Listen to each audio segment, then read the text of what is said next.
முழுக்க முழுக்க பாத்தீங்கன்னா இப்படியான விஷயம் இருக்கு. இப்ப அவருமே வந்து பாத்தீங்கன்னா அன்புமணிக்கு ராமதாஸ் நோட்டீஸ் அனுப்பிச்சிருக்காரு. இதையும் எப்படி சேர்த்து புரிஞ்சுக்கிறது? இல்ல, ராமதாஸை பொறுத்தவரை ராமதாஸ் ஒரு சரியான நடவடிக்கையை மேற்கொண்டிருக்கிறார். ஏன்னா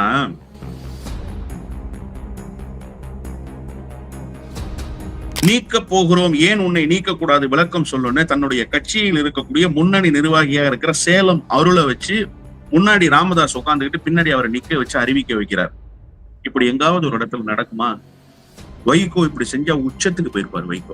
ராமதாஸ் அவர்கள் மீது பல்வேறு கட்சி விரோத நடவடிக்கைகளுக்காக கட்சி தலைமைக்கு வரப்பெற்ற 16 குற்றச்சாட்டுகளை பொதுக்குழுவில் முன்வைக்கப்பட்டு அவைகள் கட்சியின் அமைப்பு விதி எண் 23 படி ஒழுங்கு நடவடிக்கை குழுக்கு வழங்கப்பட்டது.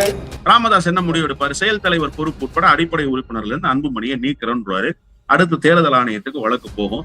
தேர்தல் ஆணையம் இனிமே யாருக்கு என்ன செய்யணும்ன்றத முடிவெடுக்கும். இதற்கு பின்னாலும் பாஜக தான் இருக்கு.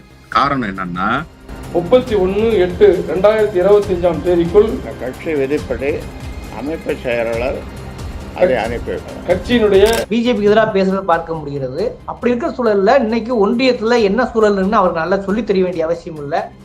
அந்த அளவுக்கு ஒரு பாசிச போக்கோட அவங்க பாயிண்ட் ஆஃப் வியூல பாசிச போக்கோட இருக்க தெரியுது. அப்படி இருந்தும் வைகோ சமரசமா வர என்ன?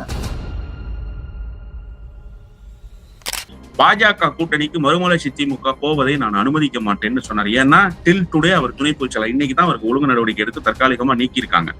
அப்ப துணை பொதுச் செயலாளராக நீங்க என்ன செய்ய போறீங்கன்னு கேட்கும்போது பாஜக கூட்டணிக்கு மதிமுக போவதை நான் தடுத்து நிறுத்துவேன்னு சொன்னார். அதை சொன்னதினுடைய விளைவுதான் இன்றைக்கு இந்த நடவடிக்கையை அவர்கள் மேற்கொண்டிருக்கிறார்.